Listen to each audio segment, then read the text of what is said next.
اللہ کے حبیب صلی اللہ علیہ وسلم کی خدمت میں ایک شخص حاضر ہوا اور اس نے اذن جہاد طلب کیا. حضور میں جہاد پہ جانا چاہتا ہوں, مجھے اجازت مرحمت فرمائے.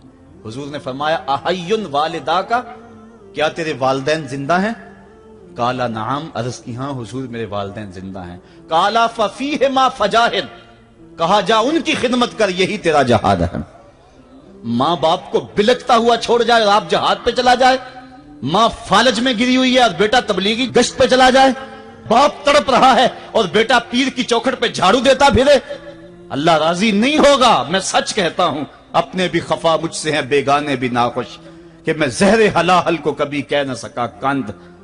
بات وہی کہتا ہوں, سمجھتا ہوں جسے حق, نئے ابلائی مسجد ہوں, نئے تہذیب کا فرزند. محمد عربی صلی اللہ علیہ وسلم سے بڑا پیر کون ہو سکتا ہے؟ لیکن حضرت وہ ویسے کرنی نہیں آ رہے. آقا کریم اپنے بٹن کھولتے ہیں اور کرن کی طرف, یمن کی طرف رخ کر کے لمبی سانسیں لیتے ہیں اور کہا میں رحمان کی خوشبو پا رہا ہوں.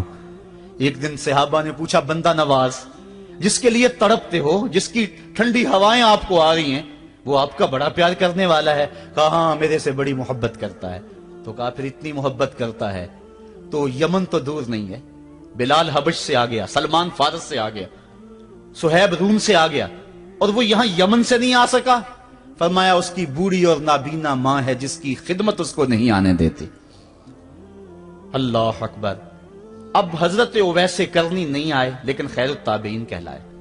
آئے نہیں لیکن حضور ان کی یاد میں تڑپ رہے ہیں. اللہ, بلکہ حضور نے فرمایا کہ کوئی جائے اویس بن عامر کو ملے, اور جب ملے تو اس کو کہنا میری امت کی بخشش کی دعا کرے. جو ماں باپ کی خدمت کرتا ہے اس سے ثابت ہوا اس کی دعائیں قبول ہوتی ہیں.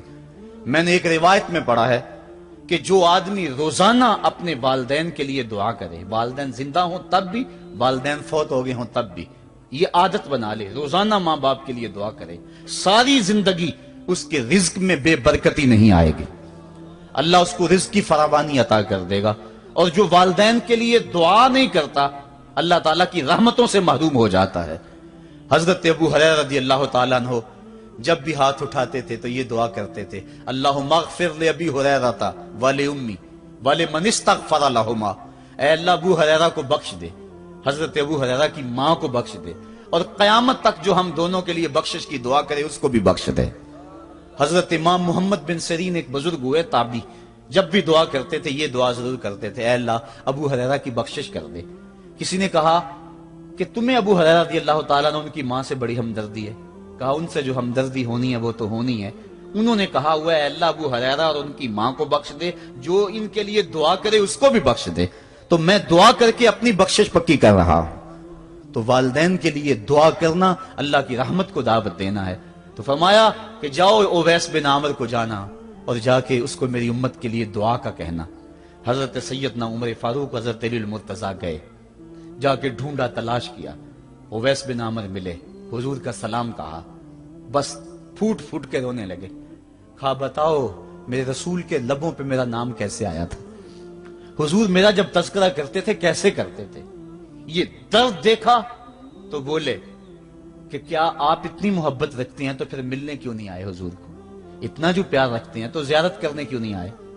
تو حضرت اویس کرنی نے بات کے رخ کو بدلا, کہا تم نے میرے رسول کو دیکھا, تم نے میرے رسول کی زیارت کی ہے؟ کہا ہاں ہم تو صبح و شام وہاں رہے ہیں. کہا پھر بتاؤ حضور کے یہ ابرو جڑے ہوئے تھے یا کھلے ہوئے تھے؟ اب دونوں حیران ہو گئے. کہا تم نے تو دیکھا, میں نے تو دیکھا نہیں, تم بتاؤ نا پھر, میں تو گیا نہیں, مجھے کہتے ہو گیا نہیں, تم بتاؤ حضور کے ابرو جڑے ہوئے تھے یا کھلے ہوئے تھے؟ حیران ہیں. کہا حضور آپ ہی بتلائیے. کہا کوئی دور سے دیکھتا تو جڑے ہوئے نظر آتے, قریب آ کے دیکھتا تو کھلے ہوئے نظر آتے. یہ وہ ہے جو ماں کی خدمت کرتا رہا اور حضور کے دربار میں حاضر نہیں ہو سکا, لیکن حاضری اس کی تھی, وہ جہاں بھی تھا وہ نبی کے قرب میں تھا. تو اس لیے ماں باپ کی خدمت اتنا بڑا وظیفہ ہے. حضرت بایزید بستامی کہتے ہیں میں نے حق معاف کروا لی اپنی ماں سے, کہ ماں تیرے حق ادا کروں یا اللہ کے حق ادا کروں, تو مجھے اپنے حق معاف کر دے, میں اللہ سے اپنے حق معاف کروا لیتا ہوں, اپنی اللہ کو راضی کر لیتا ہوں. جنگلوں میں گھومتے رہے, 12 سال بیت گئے. ایک دن دوبارہ آئے, بستام کی سمت سے گزرے, خیال آیا چلو ماں کو سلام کر جاؤں. तहज्जुद का वक्त था, रात का वक्त था, दरवाजे पे खड़े रह गए कि मेरी माँ सोई होगी, मैंने कभी कोई खिदमत नहीं की माँ की, तो अब उठा के तकलीफ क्यों दूं। सारी रात खड़े रहे। जब तहज्जुद का वक्त गुजरा तो नाली से पानी आया, समझ गए कि मेरी माँ तहज्जुद के लिए उठी है। दरवाजे के करीब हो गए तो माँ ने हाथ उठा लिए, कहा अल्लाह मेरा बेटा बा यजीद तेरी तलब में निकला हुआ है, मैंने उसे अपने हक माफ कर दिए, तू उसको अपना विसाल अता कर दे। हजरत बा यजीद दरवाजा खटखटाने लगे और माँ के कदमों में लिपट गए और रो के कहने लगे, जिस रब को मैं जंगलों में तलाश करता हूं वो तो रब मेरी माँ के पास है। तो माँ की दुआओं में अल्लाह की रिजा है। माँ राजी हो जाए तो समझ लो खुदा राजी है। अल्लाह ताला जल्ला शानहू ने इरशाद फरमाया, वक़दा रब्बुका अल्ला ताबुदू इल्ला इय्याहु, तेरे रब ने यह तय कर दिया है कि उसके अलावा किसी की पूजा नहीं करोगे। व बिल वालिदैन इहसाना, और वालिदैन के साथ उसने सलूक से पेश आओगे।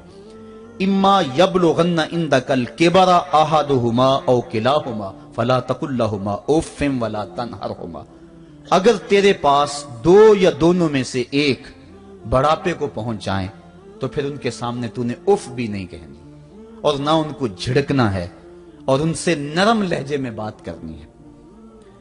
जब माँ बाप जवान हो, बच्चों की जरूरियात पूरी कर रहे हैं, उनके तालीमी अखराजात और उनके मुआशी सारे मामलात दुरुस्त कर रहे हो, तो उस वक्त तो वालिदैन की बच्चे ताजीम करते ही हैं। इम्तिहान उस वक्त शुरू होता है जब माँ बाप बूढ़े हो जाते हैं और चलने फिरने की सख्त भी नहीं रहती, सिर्फ सांस की एक डोरी लटकी रहती है। और जिस तरह बच्चा अपने बदन से मक्खी भी नहीं उड़ा सकता था, अब ये हालत माँ बाप पर आ गई और बच्चे की तरह मिजाज चिड़चिड़ा हो गया। जमाने के हालात बदल गए, लेकिन माँ की पुरानी, बाप की वो पुरानी रवश है, वो उसी अंदाज में, उसी डगर में बात करता है। ये आजमाइश के दिन है, ये इम्तिहान के दिन है। अब देखना है वालिदैन की इस वक्त ताजीम कौन करता है। फरमाया इम्मा यबलुगन्ना इंदकल किबरा, अगर तेरे पास वो बढ़ापे को पहुंच जाएं, दोनों पहुंच जाएं या तेरी खुशकिस्मती कि दोनों में से एक पहुंच जाएं या दोनों पहुंच जाएं, तो फिर उनकी तूने ताजीम करनी है। क्या, कैसे ताजीम करनी है? फला तकुल लहुमा उफ़्फ़िन, तूने उनको उफ भी नहीं कहना।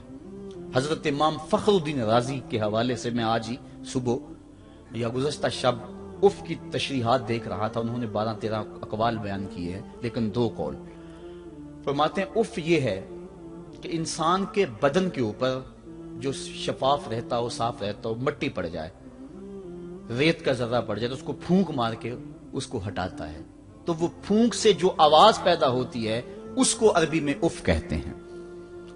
तो फिर उफ हर उस चीज के लिए मनकूल हो गया जो नापसंदीदा है। एक तो कौल ये है कि वालिदैन के सामने इस एहतियात से रहो। दूसरी बात, आप फरमाते हैं उफ का मफहूम यह है कि जब माँ बाप बूढ़े हो जाएं तो बोलो बरास चारपाई पे निकल जाता है और इंसान उनको उठा के उनकी खिदमत करता है, सफाई करता है, कपड़े बदलता है। इंसान की तबीयत में जो फितरी नफासत है उसके तहत उसको माँ बाप से जो मकरूह और नापसंदीदा बू आती है उससे वो बचना चाहता है। वो नफरत माँ बाप से नहीं होती, वो नफरत उस बदबू से होती है जो माँ बाप के बदन से या चारपाई से या कपड़ों से उठ रही है। तो बंदा अपने जो है वो नाक पे कपड़ा रख लेता है उस बदबू से बचने के लिए। तो उफ के मफहूम को बयान करते हुए हजरत इमाम राजी कहते हैं कि इंसान को इस बात से भी रोका गया है कि तू अपने नाक पे कपड़ा रख के अगर उनको सफाई कर रहा होगा तो माँ बाप के नाजुक दिल पे कहीं ये बोझ ना आ जाए कि मेरा बेटा मुझसे नफरत कर रहा है। इसलिए वालिदैन की ताजीम का आलम यह है कि तू खुले नाक से उनकी खिदमत करे और वो बदबू सहता रहे और अपने नाक के ऊपर कपड़ा भी न रखे कि तेरे माँ और तेरे बाप के दिल के अंदर इतना खलाल और मलाल भी पैदा ना हो। यह है उफ का जुमरा। हजरत इमाम हसन रदी अल्लाह तआला अन्हु ने सारी जिंदगी अपनी वालिदा हजरत फातिमा तो ज़हरा के साथ बैठ के खाना नहीं खाया था। एक दिन हजरत सैयदा फातिमा ने फरमाया कि बेटा मेरा जी चाहता है कि मेरे साथ तुम बैठ के खाना खाओ, लेकिन तुमने कभी भी मेरे साथ बैठ के खाना नहीं खाया, क्या वजह है इसकी? तो हजरत इमाम हसन फरमाने लगे, अर्ज करने लगे, अम्मी मैं इस डर से आपके पास बैठ के खाना नहीं खाता कि कहीं किसी लुकमे की तरफ आपकी नजर बढ़ जाए और मैं अदमे आगही की वजह से अपने हाथ को उस लुकमे के पे डाल लूं और ना जान सकूं कि इस लुकमे को उठाने का इरादा मेरी मां के दिल में पैदा हो चुका है और मैं अल्लाह की रहमतों से महरूम हो जाऊं, इस डर से मैं आपके साथ बैठ के खाना नहीं खाया करता। यानी मां बाप की ताजीम का आलम यह है, उफ तक ना कहो। हजरत सईद इब्न मुसय्यब रदी अल्लाह ताला अन्हु जलीलुल कदर ताबी हैं, वो फरमाते हैं कि वालिदैन के सामने बेटे की हालत क्या होनी चाहिए। वो फरमाते हैं जिस तरह भागा हुआ गुलाम पकड़ा जाए और उसको पकड़ के जो है वो आका के सामने पेश कर दिया जाए, तो उस भागे हुए गुलाम को पकड़ के जब आका के सामने पेश कर दिया जाए तो जो हालत उस गुलाम की होती है, बेटे की हालत ये मां बाप के सामने होनी चाहिए। अब उन बेटों को सोचना चाहिए जो अपने मां बाप को दकियानूसी का ताना देते हैं और समझते हैं ये ओल्ड फैशन है, इन्हें क्या पता जमाना कहां चला गया है, और उनके फैसलों को मुस्तरद करते हैं।